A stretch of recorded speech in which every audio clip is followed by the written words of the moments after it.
ناظرین، جب بات ہو رہی ہو فیوچر ٹیکنالوجی اور حیران کرنے والے اسٹرکچرز کی تو جاپان کا نام نہ لیا جائے ایسا بھلا کیسے ممکن ہے؟ دنیا کی پہلی ہائی اسپیڈ ٹرین ٹوکائیڈو شنکانسن جاپان نے ورلڈ وار 2 کے دوران نیوکلیئر اٹیکس میں پوری طرح تباہ ہونے کے صرف 18 سالوں کے بعد لانچ کر کے پوری دنیا کے چھکے چھڑا دیے تھے۔ باقی دنیا صرف گاڑیوں کے شاک ایبزاربر کے بارے میں بات کرتی ہے، لیکن جاپان وہ واحد ملک ہے جہاں ارتھ کوئک سے بچنے کے لیے اسکائی اسکریپرز کے نیچے بھی شاک ایبزاربرز لگانا لازمی ہوتا ہے۔ پر ایسا بھی نہیں ہے کہ جاپان کا ہر تیر ہمیشہ صحیح نشانے پہ لگا ہو۔ انجینئرنگ پروجیکٹ فیل بھی ہوتے ہیں اور ان میں غلطیاں بھی ہوتی ہیں، اور ایسی ہی کچھ غلطیاں جاپان کے کانسائی انٹرنیشنل ایئرپورٹ کو بناتے وقت ہوئی تھی۔ جاپان کے کانسائی ریجن میں بنا یہ ایئرپورٹ ویسے تو اوساکا سٹی، کوبے اور کیوٹو سے بہت قریب ہے، جہاں آلریڈی 3 ایئرپورٹس صرف 50 کلومیٹر کے ریڈیس کے اندر موجود ہیں۔ لیکن جاپان کی بڑھتی ہوئی پاپولیشن اور اکنامک ڈیمانڈز کو دیکھتے ہوئے یہاں ایک اور ایئرپورٹ کی ضرورت تھی۔ اب مسئلہ یہ تھا کہ جو ایئرپورٹس آلریڈی یہاں موجود تھے ان کے چاروں طرف آبادی ہی آبادی ہے، ان ایئرپورٹس کو ایکسپینڈ کرنا پاسبل نہیں تھا، اور دوسری طرف کانسائی ریجن میں جو زمین خالی پڑی تھی وہ فارمرز کے استعمال میں تھی، جنہوں نے ایئرپورٹ کے لیے دینے سے انکار کر دیا۔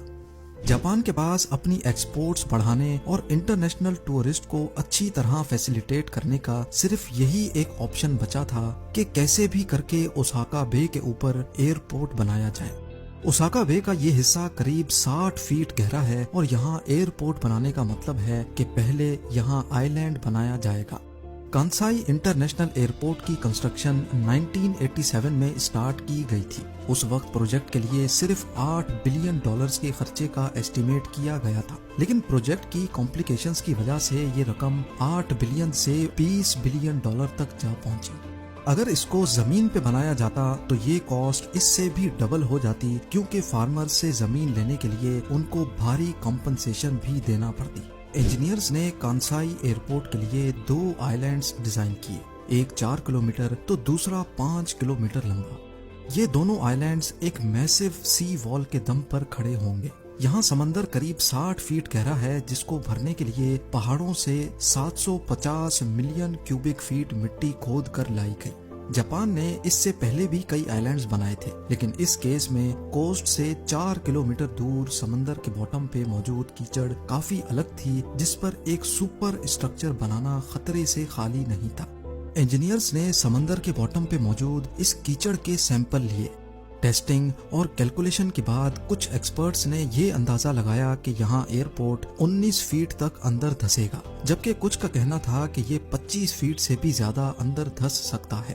مزے کی بات یہ ہے کہ دونوں صورتوں میں ایئرپورٹ کو اندر دھسنا ہی تھا۔ خرچہ بچانے کے لیے آفیشلز نے آئی لینڈ اور ایئرپورٹ کی فاؤنڈیشن کو 19 فیٹ دھسنے کے حساب سے ڈیزائن کروایا، اور یہی ان کی سب سے بڑی غلطی تھی۔ کنسٹرکشن پروسیس کا سب سے پہلا مرحلہ اوشن فلور کو سخت کرنے کا تھا۔ 10 lakh drilling pipes ocean floor میں ڈالے گئے اور ان کو وائبریٹ کیا گیا۔ اس وائبریشن کی وجہ سے جو لوز سینڈ تھی وہ کمپریس ہو گئی، جس سے فلور کافی حد تک سخت ہو گیا۔ پائپس نکال کر پیچھے رہ جانے والے 10 لاکھ ڈرلنگ ہولز میں پانی جذب کرنے والی اسپیشل ریت ڈالی گئی۔ دوسری طرف 24 کلومیٹر لمبی سی وال کو بنانے کے لیے 48,000 کنکریٹ بلاکس کا استعمال کیا گیا۔ سی وال کو جائنٹ اسٹیل چیمبرز میں پتھر اور ملبہ ڈال کر بنایا گیا، اور پھر ان اسٹیل چیمبرز کے بیچ میں کنکریٹ بلاکس رکھے گئے۔ سی وال بنانے کا صرف ایک ہی مقصد تھا کہ ایئرپورٹ کو ٹائفون اور اس کی وجہ سے پیدا ہونے والی خوفناک لہروں سے بچایا جا سکے۔ اب سی وال کے اندر مٹی ڈال کر آئی لینڈ کی ہائٹ کو سمندر کے لیول سے 65 فیٹ تک بڑھا دیا گیا۔ آئی لینڈ بنانے کے بعد کنسٹرکشن ورکرز نے ایئرپورٹ اور رن وے کی کنسٹرکشن کا کام اسٹارٹ کر دیا۔ 1990 میں اوساکا سے ایئرپورٹ تک برج کو بھی بنا دیا گیا، جو قریب $1 بلین کا خرچہ کھا گیا۔ کانسائی انٹرنیشنل ایئرپورٹ کا اندر دھسنا پہلے سے طے تھا، لیکن انجینئرز اور آفیشلز کو ایک بہت بڑی غلط فہمی تھی کہ ایئرپورٹ صرف 19 فیٹ اندر دھسے گا، جبکہ کنسٹرکشن کے دوران ہی آئی لینڈ قریب 34 فیٹ تک اندر جا چکا تھا۔